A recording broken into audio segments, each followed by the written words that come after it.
So, hey guys, I really don't know why I say guys because I know only my teacher is watching this. So, what up, Mr. Black?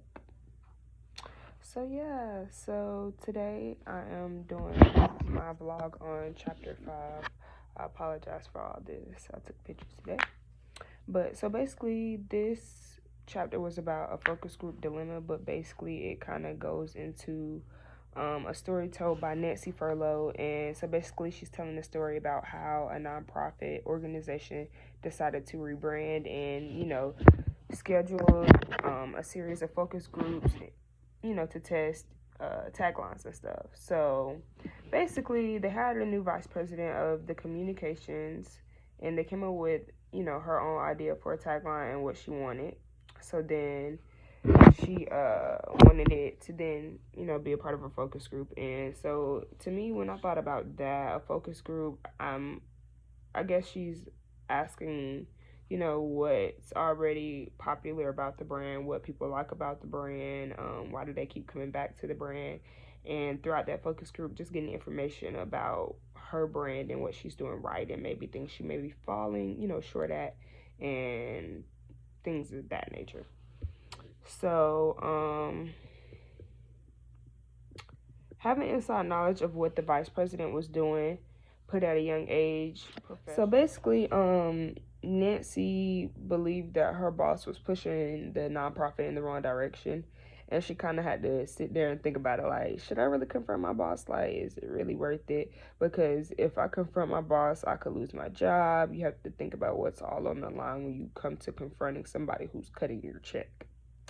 So the situation was, like I said, they were trying to rebrand a nonprofit. In 2 years of working in the communication department of an environmental nonprofit organization that was headquartered in DC, somebody by the name of Jessica Shelby had found her job exciting and rewarding. Exciting yet rewarding. She still felt left out of big decisions. So basically, after I read this for a little bit, it kind of seems like she was kind of like overshadowed. But in a situation like this, they did say she was, young and she was newer to the profession. So, I mean, it kind of comes with years, in my opinion, when you get into the corporate world and things of that nature. Like when it comes to getting a job, you always start on the bottom. Like you don't come in and say, hey, I get the biggest say so around here. So in a sense, I don't really get where she's coming from, because when I worked at the governor's office, for example, that's fun. And I worked in a specific office. I worked in the policy office. I actually seen Governor Kemp like all the time. But still, like, you have to play your role. Like, I was, basically a front desk worker. So I had to greet everybody that came in and different things like that. So, you have to work your way up. So, in a sense, she really probably maybe needed to play her role. So she was then selected to be a part of the small group that would lead a rebranding effort, designing a new integrated marketing strategy for the organization. She looked forward to the challenge and was thrilled that she would be able to put her knowledge to good use. She thought the rebranding was a good idea because the organization was facing competition from other environmental groups. So basically, I think she's probably going to put her foot in her mouth and try to go too far. Like, this focus group, I feel like she's thinking it's more than it actually is. Like, it's really not as big as she's making it seem. So basically, Shelby goes on. Shelby's department had experienced so much turnover that she was working for her third boss, the new vice president of communications. Joanna Gilbert was full of energy and enthusiasm, just what the department needed, Shelby thought. So, um, the morale in the department received a much needed boost.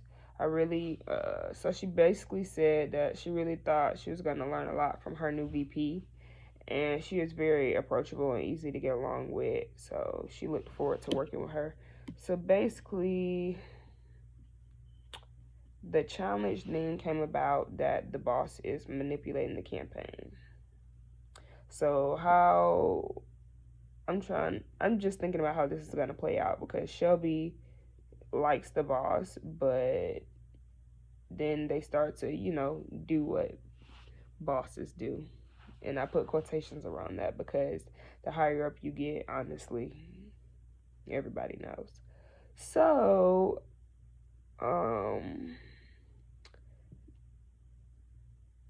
so basically they start to lay out the strategy for rebranding the company and everything, and the first step is laying out the strategy and defining the steps needed to make the rebranding campaign a success.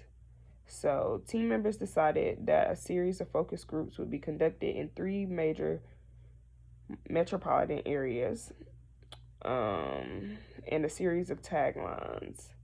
So they would be using slogans highlighting the group's mission, and then that, and an advertising agency had developed a campaign. So basically, they had an agency develop them a campaign, which is nothing new. So I don't consider that rebranding. I think rebranding would be thinking outside of the box, coming up with something a little bit newer.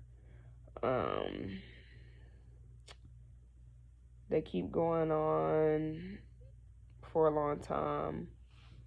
So somebody in the group eventually announced that she had come up with her own great idea for a tagline. And of course, the atmosphere in the room changed.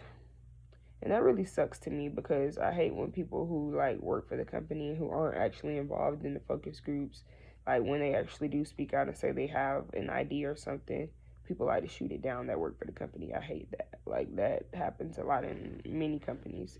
I don't know if anybody's ever experienced, but I have. So, Shelby then, decided to speak her opinion on the fact that she felt uncomfortable that the other person had made a decision without anyone else, knowing and speaking with anyone else about it. And I feel her on that because when it comes to things like that, it should be a team effort. So then the, chapter just goes on. It says how everything just starts to, fall apart with Shelby, the boss, and Gilbert. Gilbert happened to be the person who made the decision, and Shelby was the worker, and then the boss. So yeah. After the fact that they feuded for a little bit, it just goes on to say how over the next weeks, focus groups were conducted in Boston and in Los Angeles.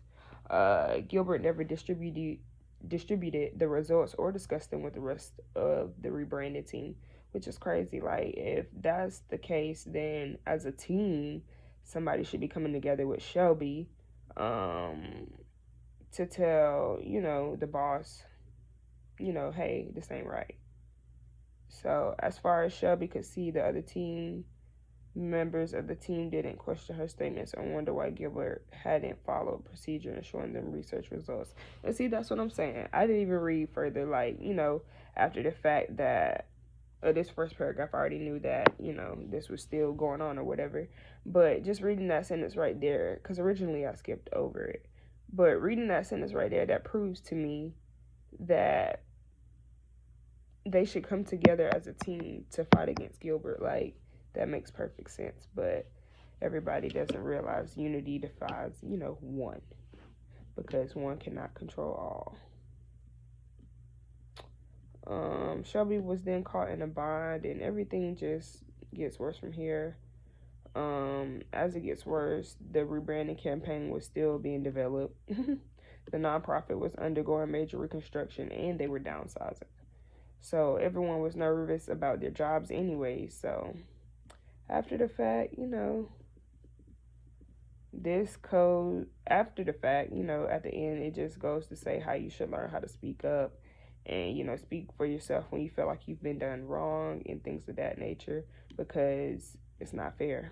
It's not fair to the people who work hard to get their job and others who are handed their job. So, yeah, I enjoyed this chapter because I could relate, of course, but it was just funny to see how